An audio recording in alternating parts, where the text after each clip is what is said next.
Hi everyone, and welcome to the Mercer County Football Show here on WBCB1490.com with Rich Fisher. I am Mike Samsel. We are presented by the St. Francis Medical Center, your heart hospital in the city of Trenton. And Rich, we had some good games in Mercer County last week, and we expected Ewing and Nottingham to be a very good game, and that it was. Yeah, it really was, Sean.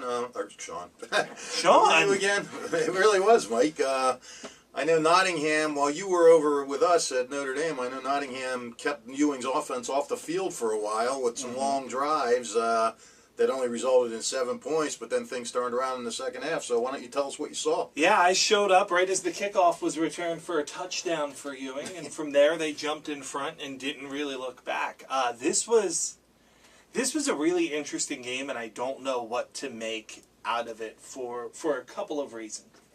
I don't know if either team has really great defensive lines or offensive lines that aren't quite up to snuff, but Deontay West and Damian Doggett were running for their lives in the fourth quarter on a nearly constant basis. Well, I haven't seen Ewing, but I know Nottingham's got a good defensive line. I mean, they got two all-county guys up there, so, maybe they do both have good defensive lines. I don't know. And the game was 17-7 for a good way through, the time that I was there, and Damian Doggett was making plays.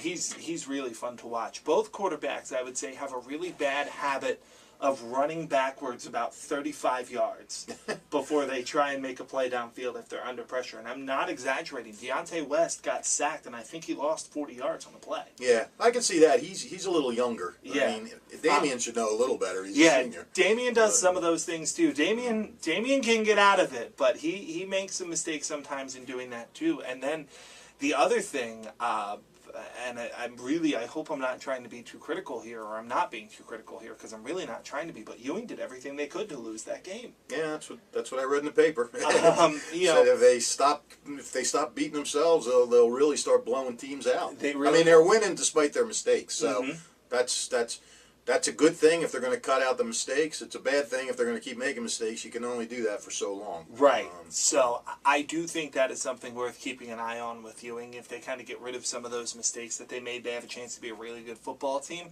I think they are a really good football team. I think they might be the best the county has to offer this year, especially with a win over Nottingham. I think that's a big win for Ewing, and I think Ewing has a high ceiling. And speaking of which, I guess now would be a good time to announce that on Saturday the 8th, we are adding a game to our broadcast schedule. We are going to add Lawrence at Ewing. Or actually, Ewing at Lawrence at Notre Dame. So it's Ewing at Lawrence at Notre Dame. It'll be a 12 o'clock kickoff, 11:45 pregame show. You'll be able to hear the game here on 1490 AM or watch it on our website, WBCB1490.com. But that's not this week. That's next week. Yeah, that's Lawrence's homecoming because they don't have a home game this year because their field's getting torn up. So to get turf put in, so Lawrence is going 3-0, playing all road games. So, right. So that we'll get to that in a minute. Yeah, that'll be added to the WBCB Sports Network. A game that you saw, West Windsor Plainsboro South getting their first victory of the year, 29-28. That was on Saturday. Yeah, well, I saw it on the BCB internet feed actually. And what a game it was! I mean, West Windsor. It's the season of retribution for teams. For a third straight week, a team from Mercer County snapped a long losing streak, and Hamilton West has been in the middle of every one. Hamilton lost to Lawrence on opening day, which snapped Lawrence's 13-game losing streak. The following week, Hamilton beat Notre Dame to snap a 14-game losing streak against the Irish. On Saturday, West Windsor South wins 29-28 over the Hornets to snap a 12-game losing streak. And South just never gave up. South was down 13-0, took a 14-13 lead at halftime, fell down 21-14, tied at 21, fell down 28-21, came back and scored with 50 seconds to go. Quarterback Scott Cochran, he threw a long pass to get them into scoring position, carried the ball in for a touchdown, and then Skip Edwards, give him credit, he goes for the 2-point conversion, figuring I guess he didn't want to try to, figure maybe his team was wearing down against Hamilton. They get the 2-point conversion. Cochran throws a 2-point conversion pass.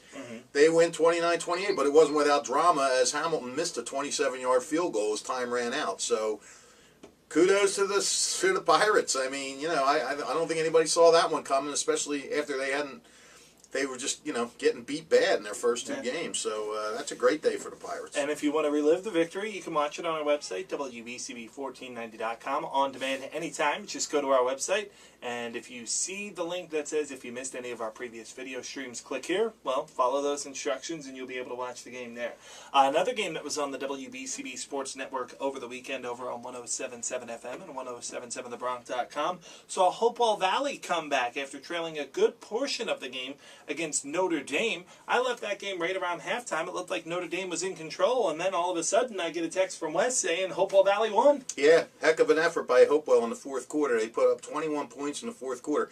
It was uphill all the way for Hopewell. They went ahead 7-0, and then 3-0 I think it was. Yeah, they went ahead 3-0, and then Notre Dame comes back, takes a couple leads, takes the lead and keeps the lead.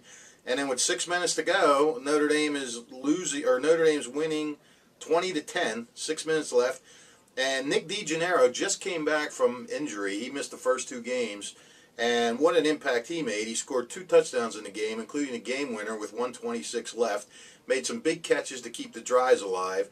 Jack Demoreski, the quarterback, made some big throws, and Elijah Blue Wilmot had a tremendous game running the ball, run for over 170 yards. Notre Dame could take something out of this. Robbie Bucher got his first start, the sophomore quarterback, looked really good. Drove Notre Dame all the way down to about the 13 at the end of the game after Hopewell had scored. Threw what looked to be a touchdown pass, and it was bobbled and dropped in the end zone. And it was a really good pass. It was right there, and that was a tough loss for Notre Dame. But Hopewell's been banged up all year. They finally get one of their guys back, and it made a difference. And he did make a difference in the win. So maybe this is better times ahead for Hopewell. We'll see. Well, when we come back here on the Mercer County Football Show, we'll take a look at the 12th Man Touchdown Club honorees, and we'll also give you our players and teams of the week. You're watching the Mercer County Football Show presented by the St. Francis Medical Center, your heart hospital in the city of Trenton, and we'll be right back.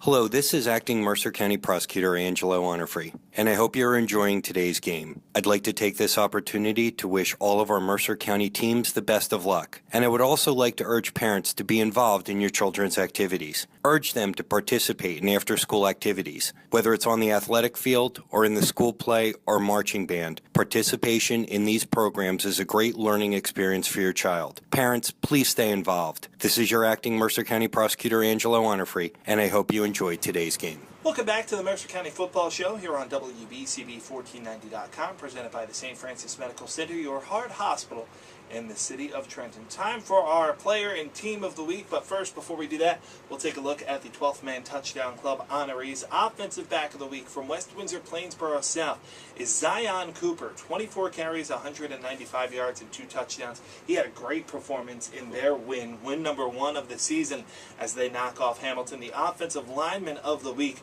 was Tony Morency, the tight end from Pennington. Threw a bunch of blocks, set the edge, and Nyshear Woodson had a really big day because of some of those blocks that Tony Morency had. Defensive back of the week, Chris Charles from Hamilton West. A couple interceptions, 7 tackles, a 2-point conversion, 5 catches for 80 yards, but other than that, had a pretty quiet game.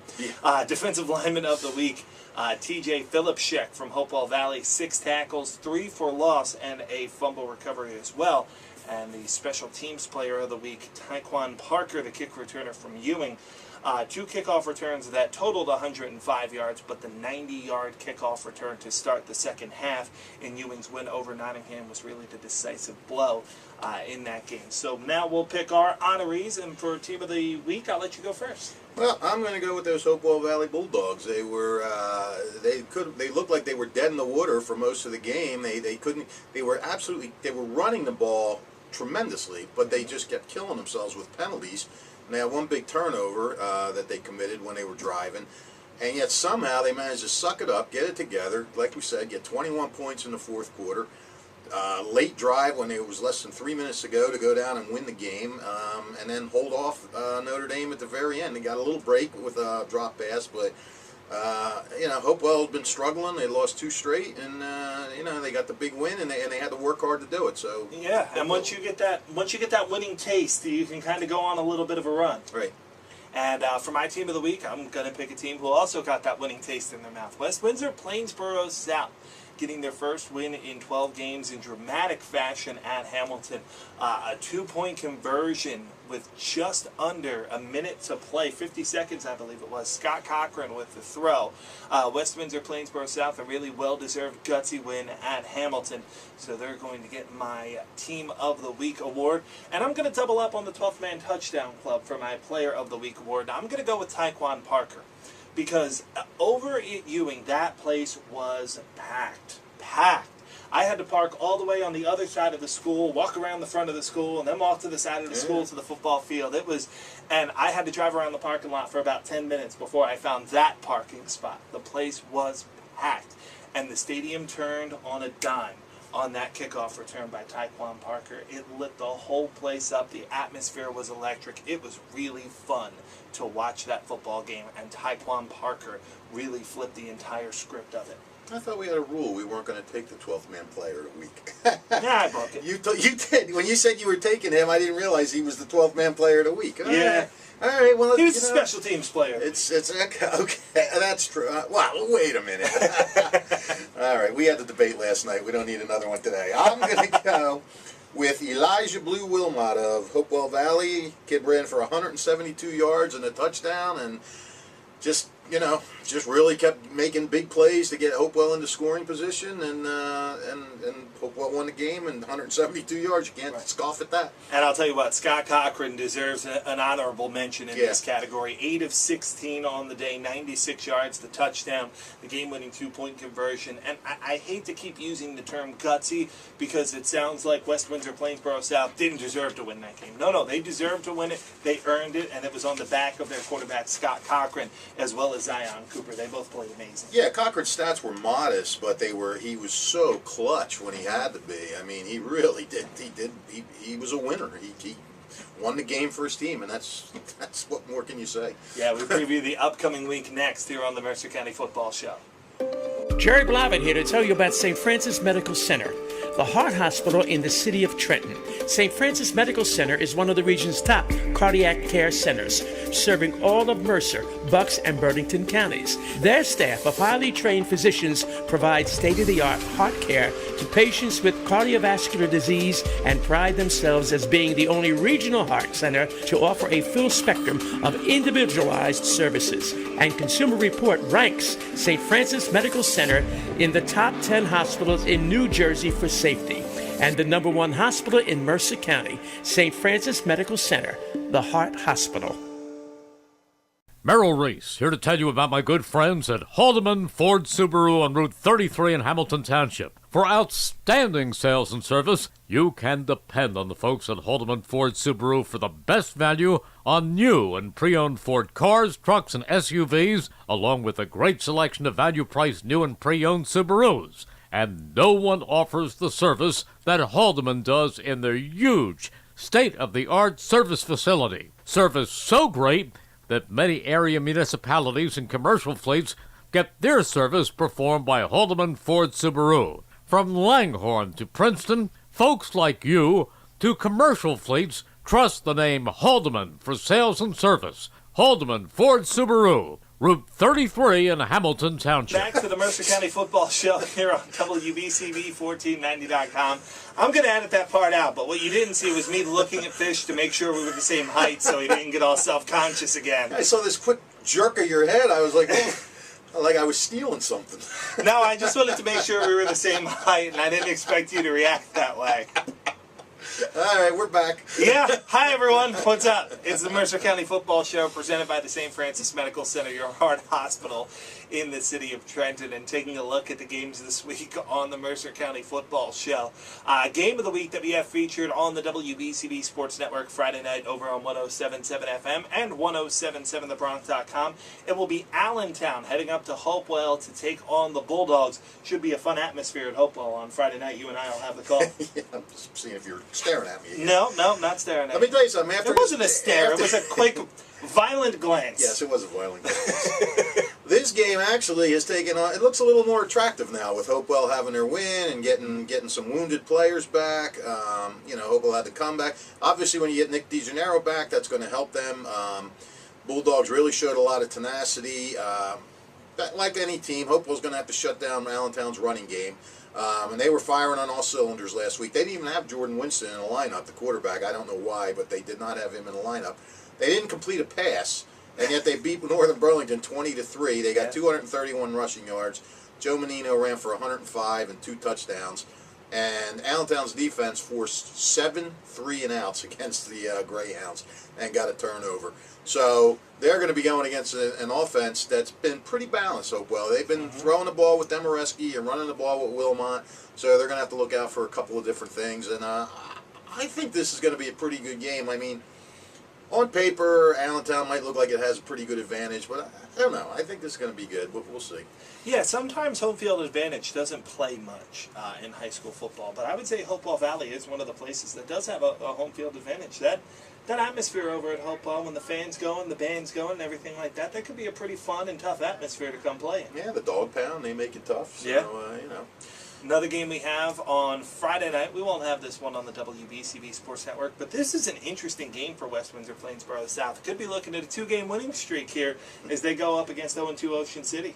They are trying to get a 2-game winning streak for the first time since winning 7 straight in 2012. They have not won consecutive games since 2012. Now, I don't know much about Ocean City. I do know West Windsor, the Pirates are fortunate that they're not going on the road for this because that's over a 90-minute ride down the Parkway. So, you know, obviously West Windsor's feeling pretty good about themselves right now. They came up with a really gutsy win. There's that word again. Came from behind, so they got to be having a lot of confidence.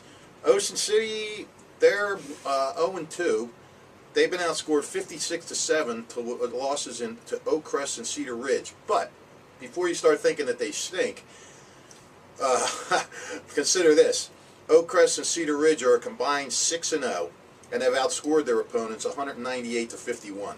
So Ocean City lost to 2 really, really good teams. So when they started with 2 teams like that and they're looking at West Windsor South, they're thinking, all right, we got a really good chance of winning this game. West Windsor South, I'm sure, is looking at this team at 0-2 thinking, all right, we got a good shot at winning this game. Right. West Windsor South just has to build on what it did last week. I don't know what the talent differential is between these 2 teams. You know, we never see Ocean City. Right. But I guess let's just see what happens. Play it out and see what happens. Yeah, it should be a fun game on Friday night over at West Windsor Plainsboro South. Another local game will feature New Egypt and Robbinsville. New Egypt, a good football team. This could be a tough matchup for the Ravens. Yeah, 3-0. I mean, Robbinsville's coming off a big loss to 38-16 loss to Bordentown, which was 0-2, and it really doesn't get any easier this week. New Egypt's outscored its 3 opponents 99-27. Robbinsville just got smacked in the face and never recovered last week. Bordentown took their first kickoff and drove 99 yards for a touchdown, and they just continued to build the lead. Robbinsville's got to contend with a multi-dimensional quarterback this week. New Egypt's Kyle Frimmel. He's thrown for 387 yards and 4 TDs. He's rushed for 180 yards and 2 TDs. This is going to be a tough game for Robbinsville. Yeah, and that one will be on Friday night at Robbinsville. Another game, Notre Dame is at Paul VI. An interesting, perhaps winnable game for Notre Dame. Tough game last week. Paul VI lost 35-0 to Delsey, which is a traditional South Jersey power. And Notre Dame looks like maybe they found their quarterback in Robbie Bucher. So things may be coming together here for the Irish as they head down to South Jersey to take on Paul VI. A little bit. I mean, this close. The Irish came this close to getting the win. And they did a lot of good things offensively. As we mentioned, Bucher made his first start of the year. He's a sophomore. Completed 11 of 13 passes for 145 yards and a touchdown. Nearly led him to the game-winning drive. Showed an ability to run the ball. He ran on called plays, and he ran when things broke down, and he had to freelance a little bit. Notre Dame's defense is going to have to bounce back. They really took a beating in that fourth quarter. I mean, you know, like we said, Hopewell ran the ball on them pretty good last week, and penalties sort of hurt the Bulldogs. So Hopewell's defense is going to have to make some adjustments against the running game. Joe Gallagher had a big game for the Irish. He had a huge interception to stop a drive. He caught 5 passes for 115 yards.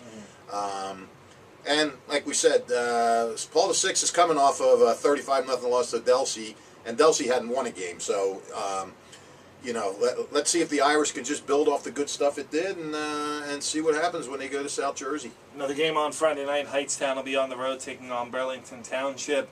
This is another tough matchup for Hightstown. This is a game where you're looking to improve. I hate to say that I don't think they have much of a shot to win, but I don't think they have much of a shot to win. This is the kind of game where you're looking for good, positive plays to build on, I think. Well, and Hightstown's been getting that. I mean, they're 0-3, Township's 2-1. But I'll tell you what, the Rams have shown a lot of tenacity in 2 of their 3 losses. They played Nottingham and Lawrence, which are 2 pretty tough teams. They played them both tough and hung in there. Now, Township is a good team. It's a really good team. They got beat 20-3 to undefeated Lenape, but they're going to be heard from a lot this year. And it's like you said. Coach Ethan Jarrett said it at the start. Improve each game, improve each play, and see where that leads you to. Right, and it could just be a tough matchup this week for Hightstown, so we'll keep an eye on that one as we move on to the Saturday games. First one we'll have for you on the WBCB Sports Network, and this should be a pretty fun game. This game is on 107.7 The Bronx, I think. Check our website, WBCB1490.com. Click on our high school sports link, and you too can find out with me where this game will be broadcast as West Windsor Plainsboro North takes on Nottingham. You know what? I'm going to be at this game. I'm excited about this game. Yeah. Both teams are 2-1. The Northern Knights lost their opening game, and they beat Princeton 28-10. And Jeff Riley, the coach, called it the most mature win that his team has had in his 3 years as the head coach. So that's pretty good stuff. North has scored 69 points in its last 2 games. What's going to have to happen here is Nottingham's got a veteran defensive line, a good defensive line. They're going to have to get after quarterback Brian Murphy. Mm-hmm. Murphy threw for 259 yards and 3 touchdowns against the Little Tigers. I wouldn't be surprised to see defensive coordinator Frank Gatto, the Godfather, dial up a few blitzes here, try to put a little pressure on Murphy to see what he can do. But North ran the ball well, too. Tyrell Williams ran for 118 yards last week. So right. I know West Windsor had a little trouble stopping Allentown's rushing game in the game I saw him at. And Nottingham is a threat there because Deontay West can run around with the ball when he has to, the quarterback. And they have about 5 or 6 running backs they give the ball to, so they can wear you down a little bit. I think this is going to be a really good game. Another good game coming up on Saturday. Willingboro will be at Ewing. The Chimera is just 1-2 on the year, but they had a big win last week against Elray. Yeah, they did, 42-14. So they're coming into this with a head of steam against the Blue Devils, feeling pretty good about themselves. Willingboro usually has pretty good speed on both sides of the ball. So, I mean, I guess you've seen Doggett now. I mean, I guess you're going to have some speed to chase him down. Sure. So that could help them. And, it probably sounds simplistic to say if you stop Doggett, you stop the Devils. But he's rushed for 264 yards. The rest of the team's rushed for 192. And he's thrown for all 640 of their yards. So, I mean, he really is an invaluable weapon. But Ewing's defense proved last week that it can rise to the occasion as well, as it made the big plays whenever it had to, as you saw. So, sometimes we talk about these offensive guys. Let's not forget about these defenses. Yeah, the Ewing Blue Devils had their back against the wall defensively a couple times and came up with stops when they needed them against a really good Nottingham team. Lawrence taking on Princeton. That game will be coming up on Saturday. Lawrence 3-0, Princeton 1-2. Lawrence, probably the favorite to move to 4-0 on the year, but they can't overlook a feisty Princeton team. No, they can't. They're 3-0. Princeton's 1-2. Like we said, the Cardinals, it was 34-20. They beat Hightstown. That game was 27-20 going into the fourth quarter. That's how tough Hightstown hung. Miles Mitchell-White, he makes a big play whenever you need one, it seems. He scored on a 32-yard touchdown run in the fourth quarter. Here's what we're learning about Lawrence. This is a team, and this is unique. This is a team that hasn't won in a couple of years, and they've learned how to win. They got put in a tough situation against Steiner, and they rallied and pulled it out. And Hightstown was hanging around trying to pull off the Cinderella act, and Lawrence got the big play when it needed to, and shut down the Rams in the fourth quarter. So they're learning how to win games. They're learning how to finish games, and that's very important. Princeton, they got a kind of an up and down game from Vince Doran. Our player of the week last year. He threw for 191 yards, but he was picked 3 times. Right. And they just have to get a better rushing game. Because if you're stopping their run all the time, they're just going to, sit back in defense and defend the pass or, go after Doran. So Princeton's got to get a little more on the ground to make him more effective. And our final game, you can also watch this game on the WBCB Sports Network. Check out our website, WBCB1490.com for more info. Cherry Hill West takes on Trenton. How about this, Mike? Cherry Hill West, 3-0 for the first time since 1967. Wow. Lyndon Johnson was the president back then. Well, I wasn't born yet, for sure. No, yeah, don't. Were you? No, I was well on my way. Okay, gotcha. But you might have been legal drinking age by then, right? All depends. Define legal. These are two teams that are going in opposite directions. Cherry Hill West is, like we said, is 3-0. Trenton is 1-3. They've lost 3 straight games. Trenton's really going to have its handful with this team. They got a kid named Harrison Hand. He's one of the top defensive backs in the States. He forced 2 fumbles and recovered them both last week. He returned a kickoff 90 yards for a touchdown. He scored on a 9-yard run. Their quarterback, Zaire Davis, threw for 205 yards and 3 touchdowns. And they had a running back, Nick DiVierto, who ran for 106 yards and 2 touchdowns. Trenton, very sloppy, 49-31 loss to Rancocas Valley. The Tornadoes they scored a season-high points, but they committed 4 turnovers, and they lost an onside kick. Right. They fell behind 35-7, so they really weren't in control against RV at all. RV controlled the whole game. I mean, it basically comes down to this. Trenton's got to do what it did good on the offense next week, but not turn the ball over to kill itself. Right. I mean, think how many points it would have scored if it didn't have all those turnovers. So yeah. So that's it for that. We have 2 byes this week. The Thanksgiving kids, Hamilton and Steiner, both have byes this week. When probably good for them because they were both coming off losses where they blew big leads and sure. Time to regroup. And one last thing, I know you always ask me to say, if I have anything left to say. Fish for Scores is back now. We're running, not what it used to be. It's not going to be every single day, all the scores, but we're going to try and get as much stuff up as Hamilton Sports as we can each week. And this show will be posted on Fish for Scores every week. As soon as Mike gets it up on YouTube, we put it on the BCB website, and we put it on Fish for Scores. So you have plenty of places to go to see 2 idiots at work. we have a much larger platform than we deserve. It's thanks to the St. Francis Medical Center, your heart hospital in the city of Trenton. For Rich, I'm Mike. We'll see you next week.